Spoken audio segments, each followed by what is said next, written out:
देखिए, आप कह रहे हैं कि आपको चुनाव लड़ना है, ये लड़ना है। तो सबसे जरूरी सवाल तो ऐसे में सोनू शंकर जी ये हो जाता है कि जनता भी पूछेगी ना जी, जी। कि ये सोनू शंकर कौन है, ये सोनू शंकर कहाँ से आ गए हैं।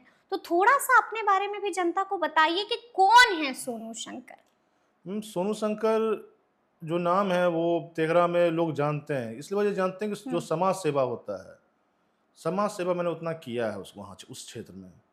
चाहे विपदा आई उस समय में गया बाढ़ में, अपने हाथों से जो भी हल्का सूखा नाश्ता हो जो खाना होता तो वो हम लोग पहुँचाए वहाँ पे।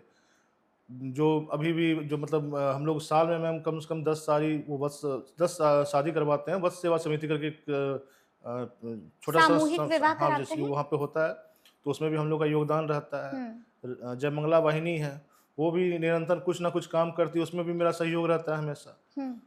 और अभी मैम जो भी गरीब के बीच में कंबल बाँटना हो गई और बुजुर्गों को कंबल बाँटना हो गया, महिलाओं को साड़ी जो छठ के टाइम में है, महिलाओं को साड़ी, नारियल जो भी होता है। और जहाँ किसी को दिक्कत होता है मैम, एक बार मेरे दरवाजे पे आता है तो ना लौट के नहीं जाता। ये युवाओं को मैम वहाँ के, ठीक है। आप पता कि वहाँ पे पता करने की चीज़ है तो बोलने की चीज़ नहीं है। जितना भी युवा है वहाँ पे, जो भी खेल, क्रिकेट हम लोग के यहाँ क्रिकेट खेला जाता है, वॉलीबॉल और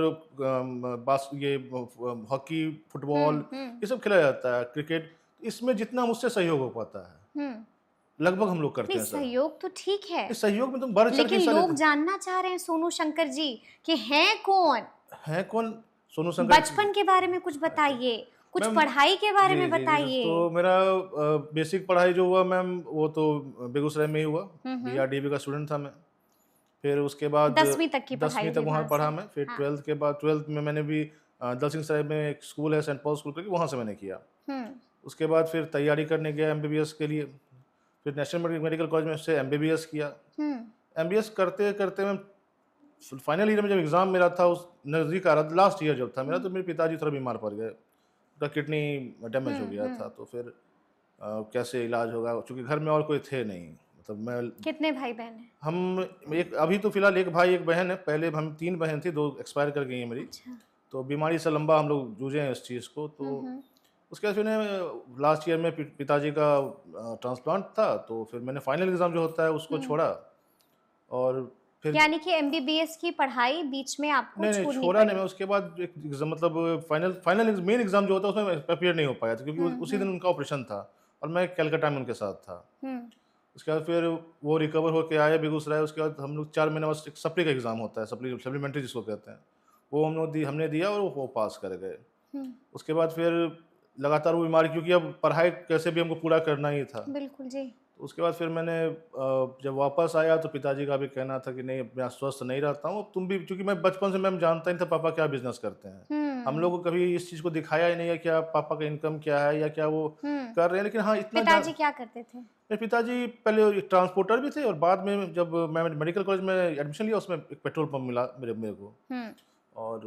और माँ हाउसवाइफ? हाँ, माँ हाउसवाइफ है।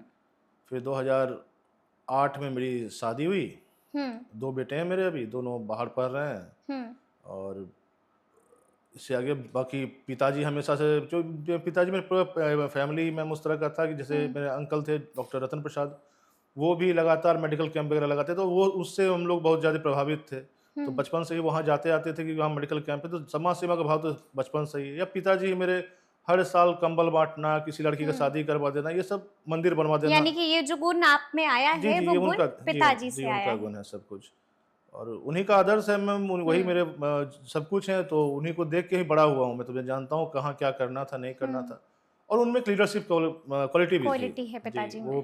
मेरे पिताजी एक इसमें बिहार टैंकर एसोसिएशन एक चलता है, तो उसके सचिव पद पे थे और बहुत जाने माने व्यक्ति थे उस वहाँ पे।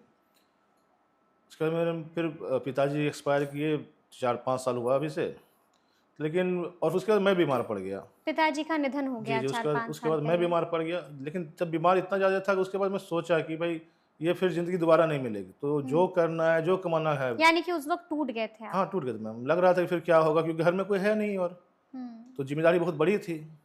उसके बाद फिर हम लोग जब रिकवर हुए तो उस समय, जिस समय रिकवर हो भी रहे थे, उस समय भगवान को हमेशा कहते थे, भगवान एक बार रिकवरी दीजिए, सारा जीवन जनता के बीच में लगाऊंगा अब। बाकी मैं देख लिया, पैसा वैसा सब देखा हमने, लेकिन पैसा किसी का जान नहीं बचा सकता है मैम हमेशा। तो अभी भी जो कमाता हूँ उसका 70% कम से कम लोगों के बीच में लगाता हूँ।